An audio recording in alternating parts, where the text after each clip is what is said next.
Welcome to the Superpowers for Good show. I'm your host, Devin Thorpe.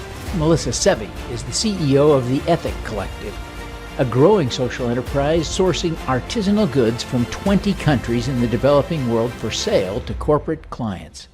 She'll also share insights about her superpower, stick-to-itiveness. Melissa, thank you so much for taking the time to be with us today. I'm so looking forward to this conversation. Thank you very much for joining me. Thanks for having me, Devin. This is so fun to reconnect. Yeah, this is great. So thank you very much.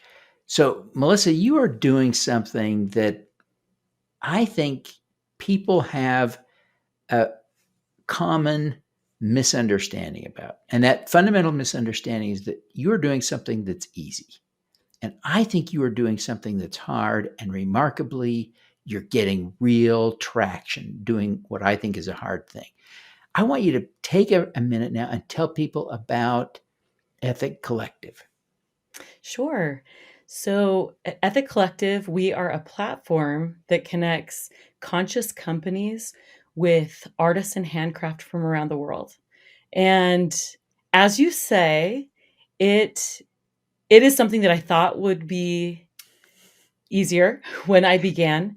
And Yeah. over the course of over a decade, have learned the complexities of international logistics, of differing cultural expectations, quality control, and all of this. But we're really working at making this accessible to the Western market, and really being a bridge for these artisan groups that many of them have barriers to accessing the global market. Oh, yeah. If you're a mother in a remote village in Nepal or Kenya, and you're trying to figure out how to sell your baskets to Americans for 2 or 3x the price your neighbors will pay. Yeah, how do you do that? And along comes Melissa. But it's interesting, and I'm just fascinated by this, Melissa, that I've seen lots of people try this in lots of different ways, in lots of different niches, and it just does prove to be really difficult. It's difficult to figure out how to source it. You talked about the quality. I'm sure that's an issue sometimes. But then selling the stuff in the United States, it seems like, well, a no-brainer, right? Well, if I can buy these sandals for $3 or $4 in Guatemala, I can sell them for $20 in the United States. Everyone wins, because who wouldn't pay $20 for sandals? Well, turns out a lot of people won't pay $20 for sandals. Mm-hmm. Your sandals, right? How did you work through all of those challenges? Well, to be fair, we failed many times before we nailed what was working.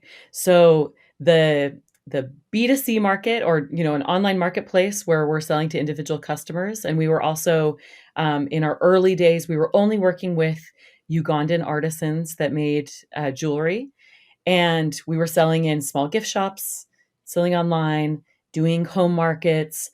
And you're right, we just could not get traction. We could not break into that market. We did not have the money to break into the online market, and just that forward motion to be able to carve a place for ourselves in the marketplace. And that's where we so this is many years ago, we started getting approached by companies that said, hey, if we could buy 300 necklaces for our event, this is a women's event, and we want to gift this to everybody. And we saw that was both good for our business model to be able to sell that many at one time. And this was good for our artisans to make 300 at once, to have this more long-term contract where they could make them for many days. And so ramping off of that idea, we now only sell to companies. And so we're only doing large wholesale orders. And whereas people assume this, and this very often is the case, that global handmade items are low quantity and high cost, but global handcraft is actually the industry, the second largest industry in the developing world, second only to agriculture. So there's hundreds of millions of people in this sector, and actually the number one employer of women in the developing world. And so we can work with large cooperatives. Sometimes there will be villages that specialize in basket weaving, and they have for generations.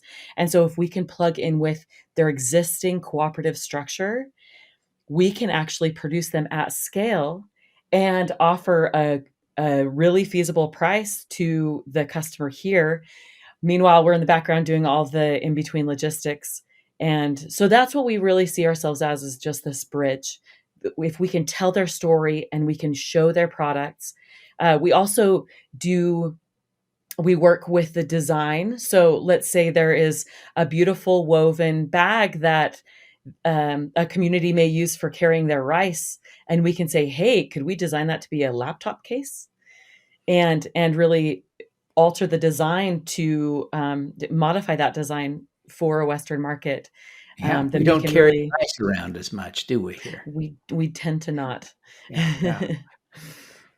Well, it's incredible what you've been working through, and it's interesting. You acknowledge your failures, but you didn't quit. Let's talk about that for just a minute. It had to be hard. It had to be discouraging. You're relatively young now. I'm picturing you nearly 10 years ago, barely out of grade school, trying to sort out all these challenges. What on earth gave you the staying power? So it's debatable whether this is a lack of common sense that I stuck with it, or if it is, or maybe if it is my superpower is, resilience. And Yeah. or maybe further, just like I knew it could work because I knew that this was something beautiful, and I knew that this was something that our market is craving, that people want. They don't want just like something that's off a conveyor belt that they don't know the source. Like this is the new frontier, is knowing the source of where your stuff comes from. And the fact that we can do that, and we can tell the story of who made it and know how it was ethically sourced, that it's not, cutting down rainforests, and being able to really have that transparent supply chain can be done in handmade. And so I knew there was something there. And so I guess I just kept, whether it was banging my head against a wall or or just kept iterating, to find where that niche was going to be. So I don't know Yeah. what it was exactly, but Yeah. probably a combination of all of that. Yeah. I know a lot of people listening to this are thinking to themselves, I've got to get some of Melissa's stuff. Where do they go to find your products? Obviously, you sell wholesale to companies that have a social mission. Mhm. Uh, where do consumers find them? So we don't sell to consumers, but there Right. are online marketplaces that are great for buying one-off things, gifts, things for your home. So I can send you some of those, even if you want to put them in show notes, because I think that's interesting. And I definitely want to support others. Like it's not a competition here. We're all trying to accomplish Yeah. the same thing of bringing stable and fair pay income to artisans. Sure, but your products end up in consumers' hands eventually, right? It's true. Yes. So where do they find your products? Well, at this point, a big company that we work with, um, what we've done a lot of is corporate gifting, and so a lot of companies may receive these as gifts. I So see. get in with the right company, or connect us to who at your company's doing the buying. We just have this conversation over and over again, that people say, you know, I have so many tumblers, like, or I don't need another Yeti tumbler, or I don't need another, sweatshirt or baseball hat or something. Yeah. Um, and so this is an alternative for gifting within companies that people remember. Um, and we do a lot through Young Living here in Utah. Hmm. And so people that are part of that organization can purchase products. And yeah, that's. Fantastic. Mhm. Fantastic. Well, let's talk about the artisans for a minute.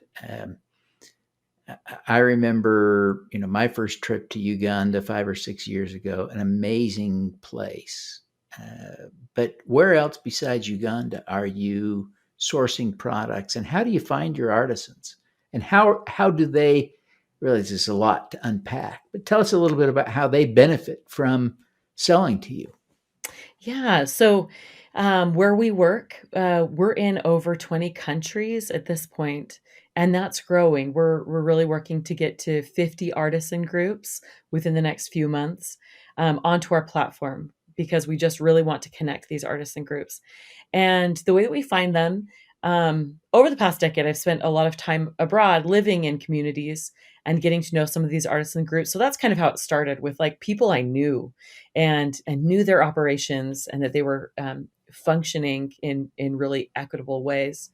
Um, but as we scale, we do get referrals from people. And there are different certifications out there of fair trade or different artisan organizations that we can plug into, that groups that do have some kind of vetting.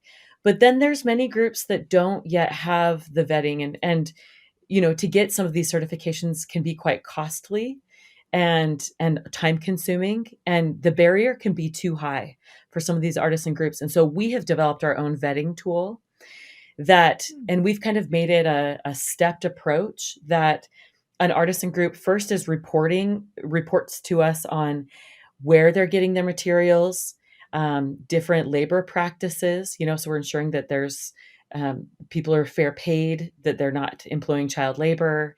And so we get them to report on their practices.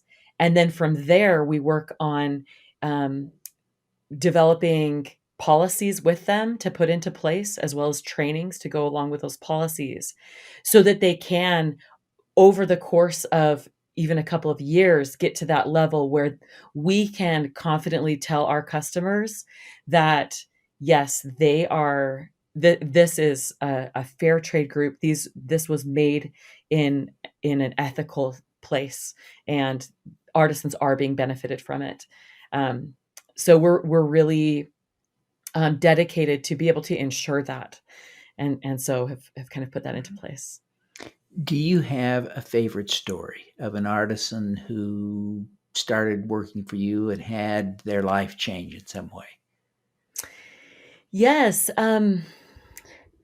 So years ago, when we were just really new, we were just working with our group in Uganda. And how we started, I was living in Uganda in 2009, and uh, I was there working for a nonprofit. I was leading college students and doing different community projects through the summer. And while I was there, one of our projects was teaching about preventing communicable diseases through hand washing with soap. And as I was there, uh, we were teaching these classes in villages.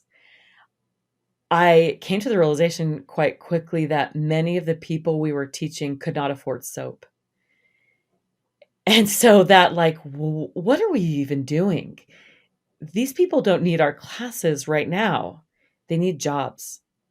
And so with that idea, myself and a couple of colleagues started an artisan group comprised of women that we knew. And one of these women, her name is Eve. She was an artist. Sorry, she would come and wash clothes for our group. So we had about 20 American university students living in a house, and she'd come and hand wash our clothes. She did not speak English at the time, and she was quite shy. So she was around a lot, but we didn't get to know her too well because of the language barrier. But she was one of our first artisans. So we started with 7 women. And a couple of years later, when I had returned and I stayed for almost a year living in the community as we were getting this really going, but I remember messaging or sending an email to my group about Eve, this woman who was so shy she'd hardly look you in the eye. And just in the course of 2 years, having a dignified job with fair pay, She had the nickname of the Mulalu, which means the crazy one, and she is just this force to be reckoned with. She's the jokester in the group. She is the one that any visitors come and she'll jump up on her feet and start singing, "We are happy to receive you, welcome." And she's confident. And now, actually, over the years, just this past year, she was managing 50 women in this group. And so I think seeing Eve's transformation is an anecdotal show of, like, it's not that she changed, it's that her true self was uncovered from what poverty was covering up. Like, she was so weighed down with the burdens of being a single mother and trying to provide for her children in a society that there's not a lot of work for women. And so that's one of my favorite, just, I've known her for so long, and able to see what happens when somebody can reclaim their dignity in that Yeah. way. Yeah. That is a great example. What sparked your interest in social entrepreneurship? So actually, I was doing a master's in public health program, and came in with a very narrow scope of what I was looking to do. And um, as I got exposed to global health, I really started seeing the complexities of health, and the interplay um, with economics, and how an economic empowerment, that has to go hand in hand for people to be able to access health. And I took a class and at Brigham Young University from a colleague of yours, I believe, Warner Woodworth. It was a social entrepreneurship class, and it really opened my eyes um, to this idea that social good doesn't have to just be like a purely a charity or a government program, that there are kind of a wide array of options for working at social issues. And the idea of social enterprise is that, like, through business, through conscious and ethical business, that is another option for working on social problems. Yeah, he's an amazing professor, emeritus professor now. He's featured in my book, Superpowers for Good, and I just couldn't admire him more. I'm so glad to be able to connect his work as a professor to this sort of ripple in the pond that he may be only marginally aware of, right? That because you were inspired, in part, because Mhm. you were inspired by his work and his class, you're now out there changing the lives of women in 20 countries, soon to be 50 countries. It's amazing. It's amazing. So thank you for sharing that. Yeah. Uh, Melissa, what is your superpower? Well, I think it might just be that stick to itiveness for years. I mean, I in the early days, we were a nonprofit, um, and I was doing that full time. I had a master's degree. I was in my late 20s, and was doing plasma to pay for groceries. Oh, I'm Yeah, sorry, I and it shouldn't was laugh, but oh my no, it's gosh. sad. So I'd go at 6 a.m. because it was really embarrassing to run into people when Yeah. that I was at that level, and I those were the options I had. I was doing that. I was running dogs for money. I was teaching dance classes in my roommate's basement, and so many other things to try to make this work, because I knew it could. I knew that at any moment I could go out and seek a more mainstream job. Um, so for whatever reason, I kept pushing through, um, and luckily, it it has led to a place where we've looked at our mistakes and really dug into why are people not buying our products? Oh, well, maybe we need to work on the design, or, iterating from selling to individual customers to just specializing in what companies need. Um, and so, yeah, I guess that would be it. Yeah. Stick to Well, itiveness. yeah, that's an amazing superpower. It's an amazing superpower. And yeah, really amazing. How has that influenced your ability to actually have impact and do good? As you look back, if you had not been stick to itive, would you have had the impact you've had? So, yes and no. And one thing I can say, and when I talk to other entrepreneurs or those that are looking into being social entrepreneurs, there are things that I could have done from the beginning to expedite the process. Like, it doesn't necessarily have to take a decade. Um, the thing that I think changed it for me was accessing good mentors. And I would have to say I am the product of mentors. And I've had great women and a lot of great men that have taken me under their wing to learn about business, even if they weren't in the social realm. And that, like, understanding how powerful that can be to learn from someone that's been there before, um, that's been a big part of my journey, I think. Yeah, I hear you. How do you think you developed that strength, that stick to itiveness, the resilience, the persistence? How did you develop that? That's a good question. Um,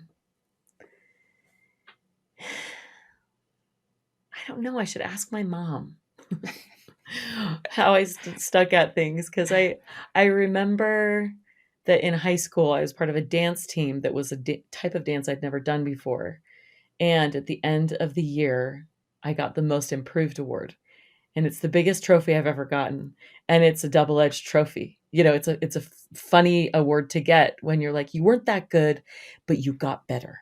Yeah, yeah, So, yeah, I don't know if that's something that,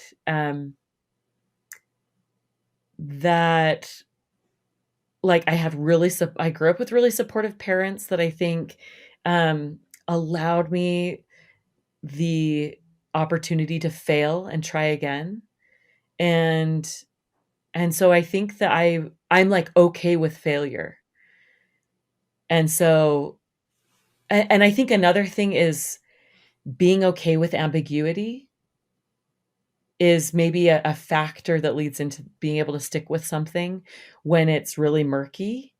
hmm And so, it's that's interesting. something that as humans, I think we're not comfortable with. We want certainty, but knowing that ambiguity is crucial for doing things that haven't been done before. Sure, sure. I see the point you're making. Now, yeah, if you had absolute clarity, you could only sort of have that clarity if you're walking a path that's been well trod. Mhm, But if you're walking a new path, if you're mhm, breaking a trail, you're mhm, going to have to be ready for a lot of different stuff and anticipate that there are a lot of things that you're not anticipating that will happen. mhm. Yeah, yeah, that is very interesting. How else do you think other people could learn to develop their own stick to itiveness to be more like Melissa? Well, um, I would say finding your, like, unique contribution to the world. Like, you don't need to just when people think about, um, people, having these discussions of what am I here to contribute in this world, in these, like, deep questions that we ask ourselves. Um, being able to identify your gifts, your passions, kind of the cross section of the things you love and the things that you might have an affinity for, um, and being able to make that part of your career, it makes it that work doesn't have to be drudgery. Even when I was not making money for a long time. And by the way, I have to say that I absolutely do not profess to understand poverty, personally. I always had a safety net. And Yeah. there was one point that I sold my sewing machine to my parents to pay for groceries, and we still joke about it, and I now have my own sewing machine again. Yeah. But and I was talking about that with them recently, and they were like, "You should just ask us for money." And I was like, I knew that I could, but I just Yeah. hated being sucking resources from people. But Yeah. finding your love, and it can be it can it can be it doesn't have to be just the typical like passions that we might list off. But if you can have that be part of your work, um, then those barriers stop looking so formidable. Yeah. Yeah. I hear what you're saying. Well, Melissa, that is really, I think, profound insight. I'm grateful for your example. I'm grateful for all the good work you're doing. Before we wrap up, would you take a minute and tell people how they can learn more about Ethic Collective and how they can connect with you, maybe how they can follow you on social media and perhaps more directly if you're comfortable with that? Yeah, sure. You can just find us at Ethic. So Ethic is spelled ETHIK collective.com. That's our social media handle as well on Instagram. And on Facebook. My Instagram is just Melissa Sevy. That's Sevy. Um, and yeah, would love to connect. Right now we've recently launched a gift box where companies can choose from items from around the world to put into a gift box altogether. For example, you could do a cozy holiday winter package that might have coffee sourced from women growers in Guatemala, together with a cashmere scarf made by people with disabilities in Nepal, together with a stoneware mug from Vietnam all together. Anyways, those type of things, that's a really fun thing to make gifting more meaningful. And then we will include a card with a picture and story of each of the people that made it, the artisans that from these groups that have made these items. And then also, we can create product lines for companies for them to release as their own products, but we'll do all the logistics to work with the artisan groups and make it happen. So, Fantastic. yeah, That's cool stuff. thank Well, you. thank you. Thank you very, very much, Melissa. I really appreciate you taking the time to be with us. I'm grateful for the impact you're having, the work that you're doing, the effort you're making to make the world a better place. And it is because of you. So thank you very, very much. It's a lot of us. And our artisans make beautiful stuff. And so we just are showing that. So I am not an artist myself.